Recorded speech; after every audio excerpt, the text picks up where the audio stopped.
How is everybody doing? I hope you're all well. Welcome to the latest basics playlist video. This is the big one, the one you've probably all been waiting for.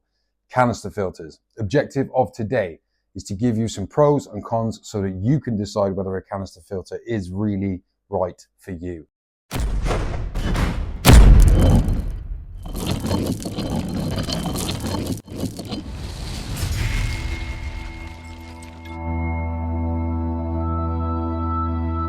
Okay then, ladies and gentlemen, it is time for canister filters, and it's not good news straight out of the gate, because what I'm about to tell you is a fact. They are not, or they are cracked up to be.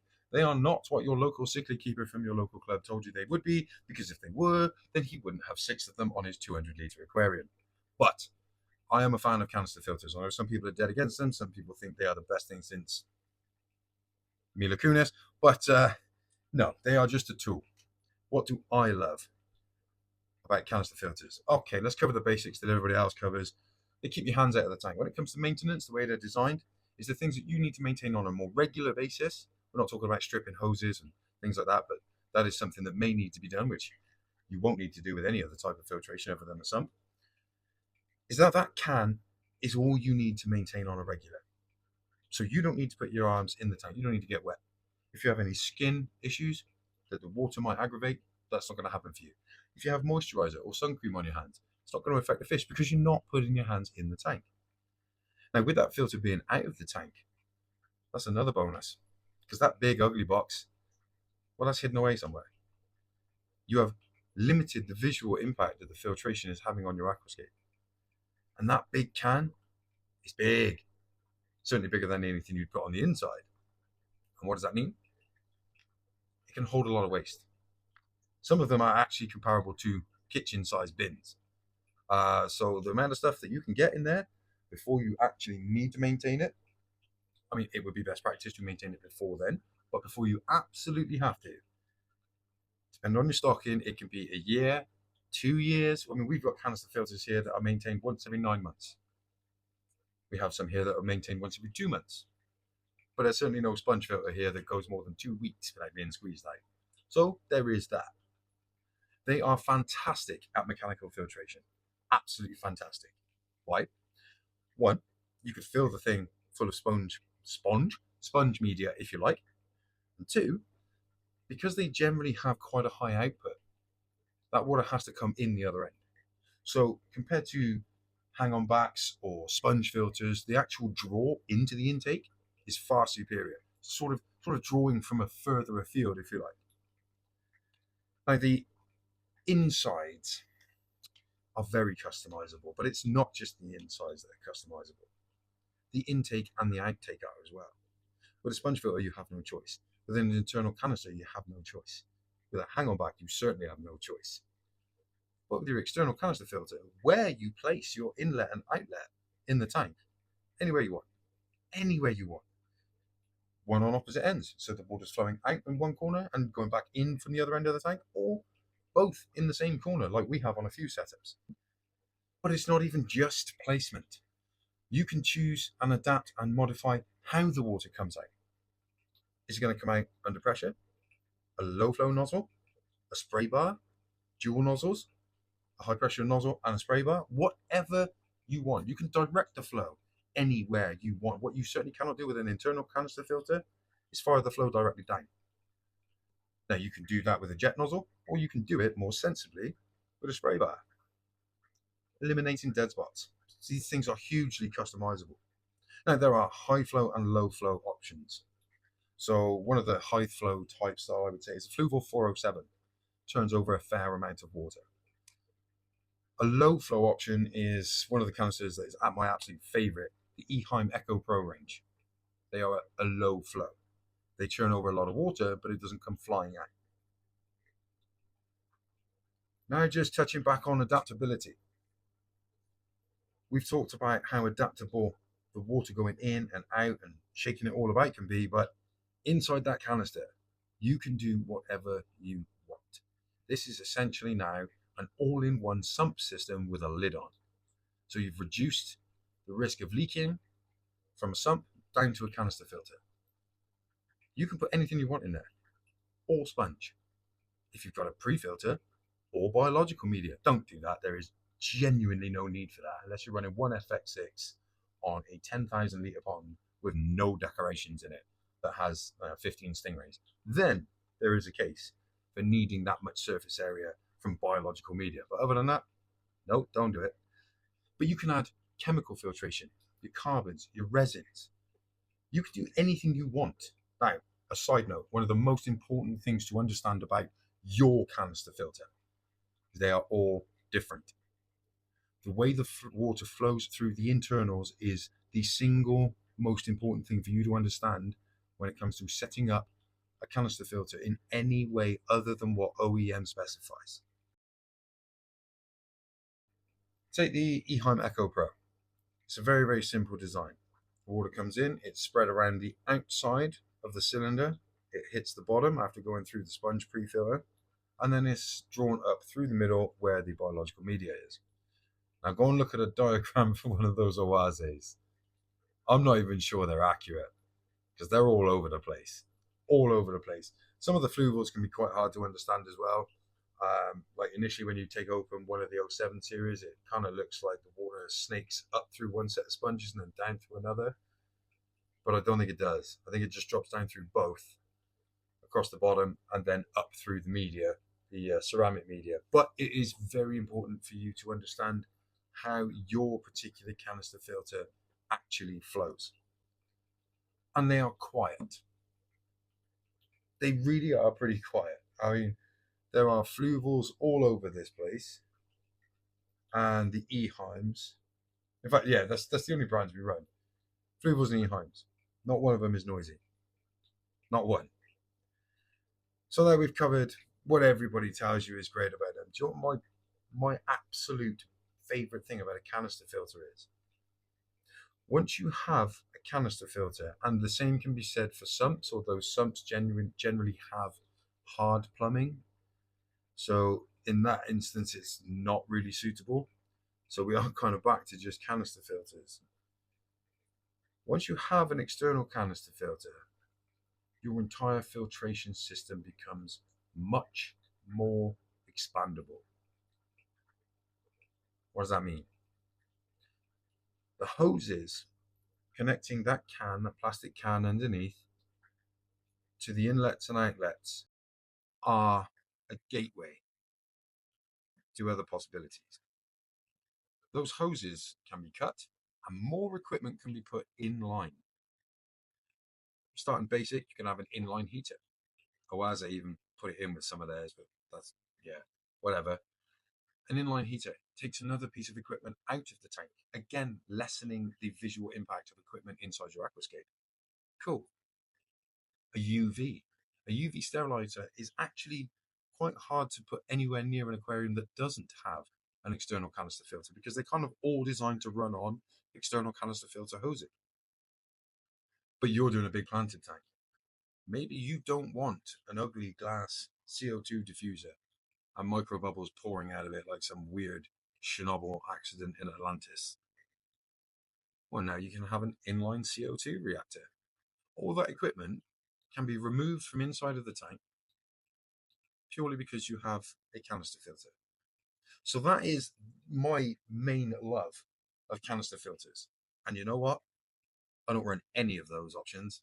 I don't have UV inlines. I don't have heater inlines. I certainly do not have CO2 inlines. But if at any case my desire or the tank or whatever calls for it, I'm ready for it. Plus all of the other benefits. Now, two important things to look at, other than the way that it flows through the canister, is head height. Now, head height, quite simply, is how strong the pump is. How far it will pump water vertically from the top, or no, not necessarily the top, in cases like the Fluval FX4, from the location of the pump on the filter. So if it says it has a head height of 6 foot, you could have a 6-foot hose straight up to an aquarium. That's fantastic. They're generally not. They're generally 3 to 4. Anything over that is a strong pump. Flow rate. Like I said, you've got high and low flow options. Pay attention to those. Going for a medium flow that you can turn down to a low flow is probably the safest option, because there are less fish that like high flow than there are that like low and medium. If you go for a medium, you can always adapt the flow or the feel of the flow, the turbulence inside the aquarium later on by simply adding a couple of air stones or a power head or a wave maker. But it's very hard to take a Fluval FX4 and turn it down for a better sorority. So right now they are sounding amazing. And don't get me wrong, I love them. But now we're going to pick up a couple of the bad points. So we spoke earlier about how great the intakes are, how far they can suck from. Well, let me tell you, the bigger the canister, the bigger the intake gets. Some of them are pretty big. You ever tried to buy a pre-filter for an FX4? No, thing's huge. I have one. You have to take the Fluval basket off. I have a 4-inch by 4-inch by 6-inch foam slammed over the end. It's a pond filter. Now these intakes, because there is no sponge protecting them like in a sponge filter or possibly some of the newer hang-on backs, certainly your internal canisters will always have sponge. They're very unlikely. Yes, it is a really bad design. It's very unlikely that they are ever able to suck up your fry, but fry is what we're worried about. If you're looking to breed or you're keeping nano fish in a big aquarium with a big filter with a big intake, you're going to need a pre-filter sponge on there. And the moment you put a pre-filter sponge on there,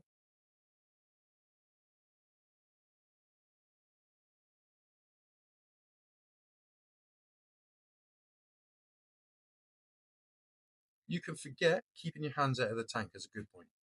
You can forget long periods of time without maintenance as a good point, because that thing is going to need cleaning once, maybe twice a week. Where'd you put it? In the cabinet. Ian, we've already discussed this. Yes, but for those of you that are wanting to put aquariums on racks, underneath your aquarium is another aquarium. You can't put a filter there.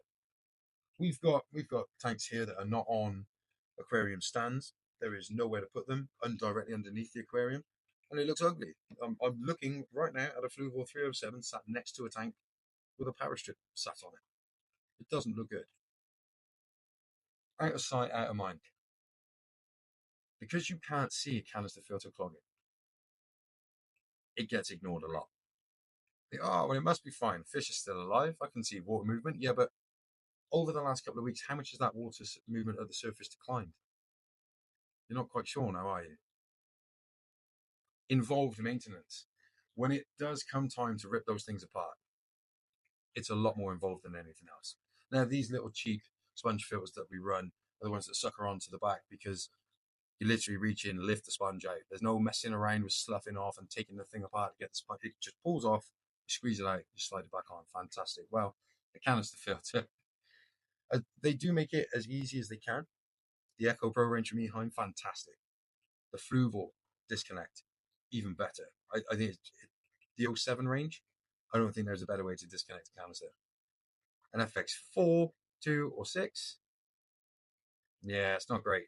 Now, it does really make you feel really manly because when you're undoing those 1,000 bolts around the top, it's like opening the secret hatch on a submarine. It's a real manly feel to it. Oh, look at me doing heavy engineering when really you're just cleaning out your fish tank. So it is involved and it can take a long time and you can feel rushed because you don't want your sponges to dry out and your bacteria to die because if that happens, you are in a world of trouble. So just bear that in mind. They cost money. Some of them some serious money.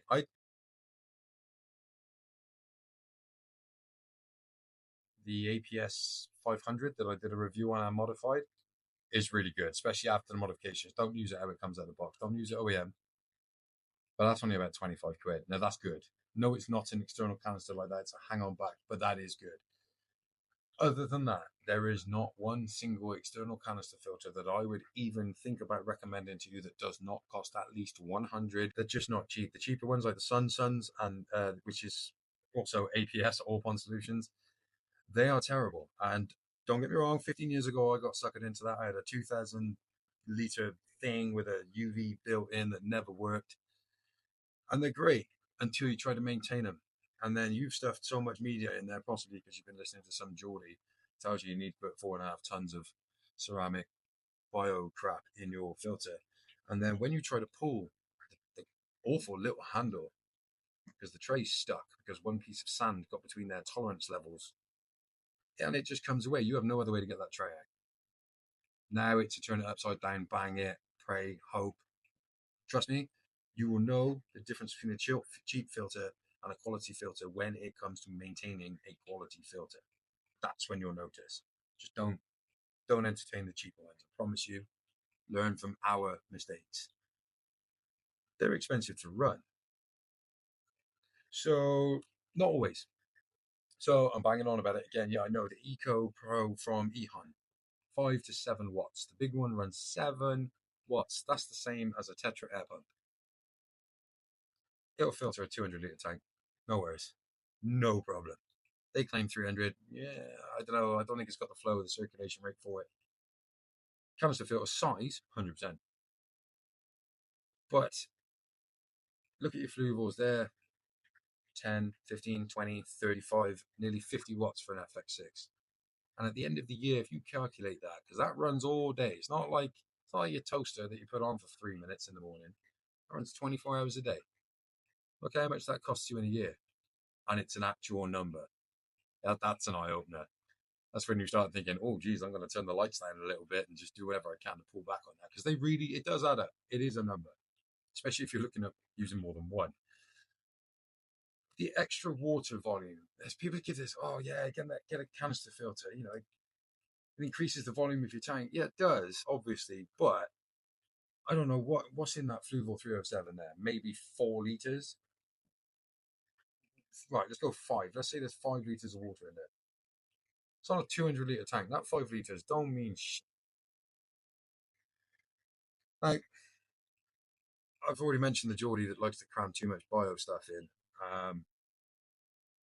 And I'm going to tell you, ceramic media right now is overrated. It really is. Sponge will do just as much work. It's less likely to clog. See, the thing is if a 1mm square, imagine this 1mm square piece of flake hits a piece of sponge, say it's 15 ppi, what's it going to do? The pressure is going to get to the middle of it. It's going to fold up like an octopus and fly through that hole.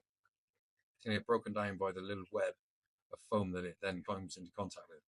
That hits a piece of your ceramic media. All right, it shouldn't, because if it's done that, you've already messed up your mechanical filtration.